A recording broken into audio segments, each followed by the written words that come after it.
with the popular singing styles is that when they're managed and the manager realizes that that the singer's popularity is temporary, to make as much money as fast as they can while they're popular, even at the risk of damaging the person's voice.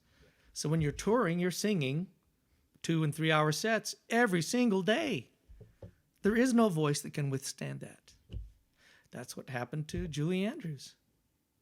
A lifetime of singing. She's doing, was it Kiss of the Spider Woman or something? I think it might have been Victor Victoria. Sorry. Victor Victoria on Broadway. Daily performances with matinees on the weekend. She wrecked her voice. She was also singing outside of her type, I believe, in that one, as she was playing a male and a female role. Yeah. That's another whole other topic that can be talked about as well if we wanted to get down that road. Yeah, but rule number 1 for singers, the only person who's watching out for your voice is you. And you have to balance the requirements and the needs versus your vocal health and what you're willing your to teacher, sacrifice. your coach, none of these people actually know when your voice is in the pain or in Right. the state that it's in other than you. So they're going to assume, all right, you're ready to keep on going, even when you are not. Right. Yeah, that's true. So number 4 on this list that we have is the one that I've probably heard the most my entire life. Right. And it's the one that I've seen. I decided before I talked about this, and the statement on this is drop your jaw. I decided that I would do some research online.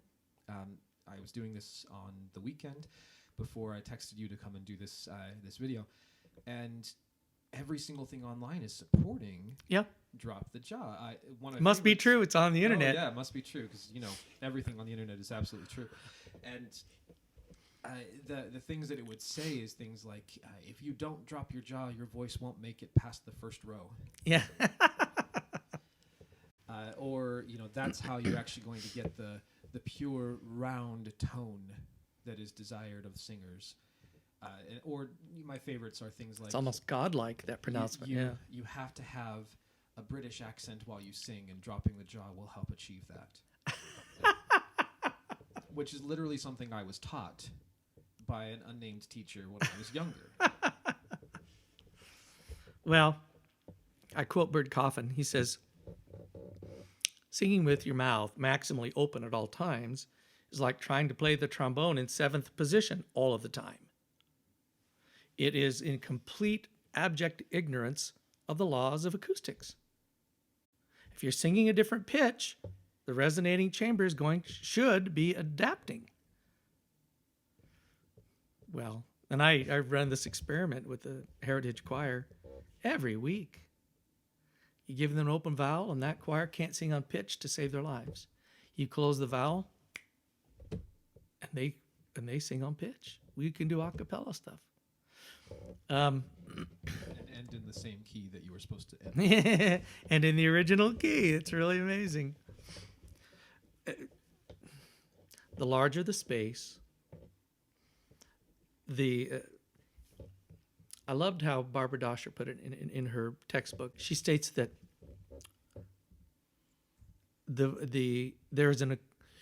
your throat and your mouth place an acoustic load on your voice. Your voice is very sensitive to subglottic pressures and very sensitive to what's going on above the glottis in terms of resonance. And when the resonance is not right, it tries to compensate the vocalis by damping, by closing, losing the full vibration, causing a damped sound. When the resonance is matched, is in tune, and it's working, I'll assign a more closed vowel, and the response of the singer is, wow, it feels so much more open because the vocal folds aren't squeezing too tightly. When the resonance is in agreement with the fundamental pitch being produced at the vocal fold, effortlessness is the result. Anyway, another different person, former student, when they sing, took that so to the extreme, when they were singing, it looked like a puppet. See, let alone it doesn't sound good and it's bad to ow. Causes TMJ. Even just that made you feel Yeah, wow. It looks ridiculous. Forget about singing and acting, which brings in the raising the eyebrows thing. Wow, trying to untrain a singer from doing that. A lot of times they have some kind of kinesthetic attachment to what they are doing, and it's usually manifesting facially. Get them in front of a mirror and let them watch themselves, and they're shocked by their own performances. That's right. You're capable of, as a singer actor, you're capable of only one expression: surprise. So, what do you think people are wanting the singer to be able to do by dropping the jaw? What's You know, I've wondered, because this is ubiquitous, especially in choral settings. Drop your jaw is it's like this universal salve. It's this panacea of the fixing things. And every single time I've heard it applied, the choir goes flat. Because the resonating chamber is too open, which is going to induce lower, flatter overtones. And that's the same for solo singers as well. Solo singing, choral singing, you can't break the laws of acoustics. You can fight against them, which is going to cause you vocal strain, but why not understand them and exploit them to your advantage? Anyway, where was I going? Oh, thinking about this, I would assume that it begins in a middle school choir. All the kids in that choir are unsure of themselves.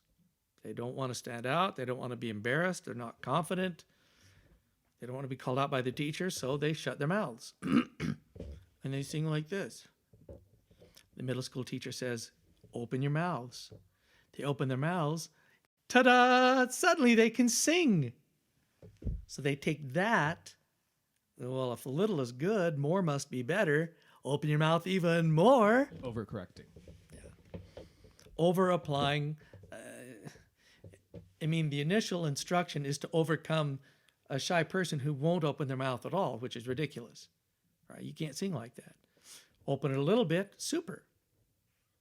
Oh, that must be good. So more is better. And suddenly you've denied everybody their resonant shifts and their high voice and their ability to sing effortlessly and thoughtlessly in tune. So they have them drop their jaws and compensate by raising their eyebrows. Because the eyebrows are connected to the vocal cords, as we all know. Doesn't everybody know that?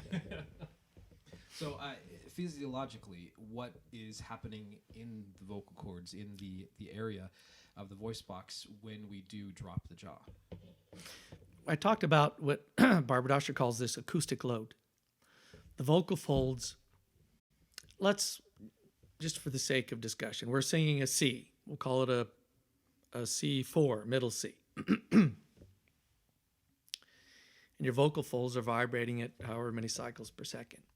And then your mouth opens, and it opens so far that it no longer tunes or resonates. It's an acoustic resonating chamber, just like a trombone slide in many respects.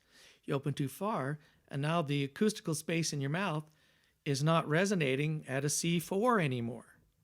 It's resonating at an A4. But your vocal folds are still trying to do what your brain tells them to produce that C. And so it's trying, but it's now having to carry the weight of an out-of-tune resonating chamber, which is dragging the pitch down. It's no different than first position of the trombone is B flat. I put the trombone in second position or close to it, which is an A natural. I can still fight and lip it up and try and make it a B flat almost, but I have to fight to do it. And that's what happens when the mouth drops. It's inducing the resonating frequency to be lower than the pitch you're trying to phonate. So you work harder and receive less product. You intonation will suffer and will cause your voice to tire because you're not exploiting the resonating chamber to its advantage, or as Barbara Doscher called it, superposition. When the resonating chamber resonates at the same frequency you're producing the vocal folds, superposition. How can we tell as singers? Sounds good, feels good, right? And if you were to create this in a wave and allow it to match, is it hertz, megahertz? I don't know what they actually measured those in. That would be like what A440 is measured in. Would you see that it wouldn't actually achieve the amount of proper vibrations on a measuring device? sound functions in waves, or compression and refraction of the air molecules. Think of it as a spring, and you push the spring at this end, and the spring will go throughout. When the resonating chamber, your throat and your mouth, are tuned, in other words, the space resonates to the frequency you're producing, it's called in phase. When it's out of phase, when it's not resonating at the same frequency you're producing the vocal folds, it's called out of phase. If it's out of phase completely, 180 degrees out of phase, you can actually cancel the sound. That's how badly it can be.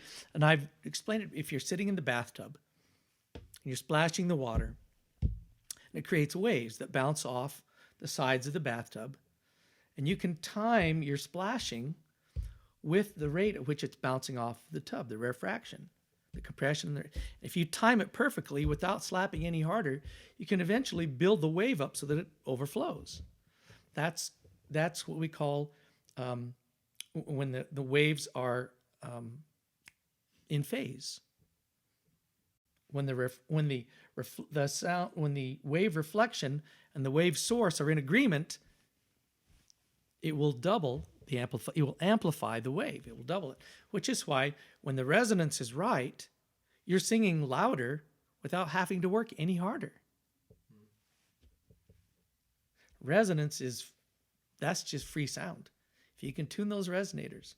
And again, all we really have is aural and kinesthetic feedback. Bert Coffin got us to the point where we can push us in the right direction to find that. But when it's right, every good singer knows when, boy, that note just felt like it was coming out all by itself. That's when you're singing on the resonance instead of off of the resonance, which just feels effortful and painful and unrewarding. And bad intonation. So what would be the best advice that you would give to singers that can help them understand or even filter what a teacher is teaching them if they are giving this kind of information? Or I would ask the question, how can you know whether or not to trust your teacher?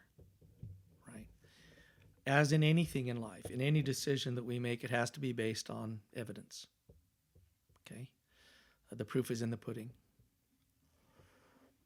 And when you're selecting a teacher, ask if you can observe a lesson. How's their bedside manner? Do they treat you well, or do they abuse the students? Do you want to subject yourself to that? Most importantly, though, do all of their students show progress? Are their students happy? Are their students singing well? Not just the stars, but the students who are struggling. Are they making progress? Are they singing better? Does what the teacher teach make sense? Is it consistent? And I would shop around. And if the teacher is not comfortable having you observe a lesson, I wouldn't consider them. What are they hiding? Why don't you want me on your lesson? I have, as an accompanist, been told I wasn't allowed to accompany some singers because the voice teacher didn't like me being in the lesson because I also was a voice student.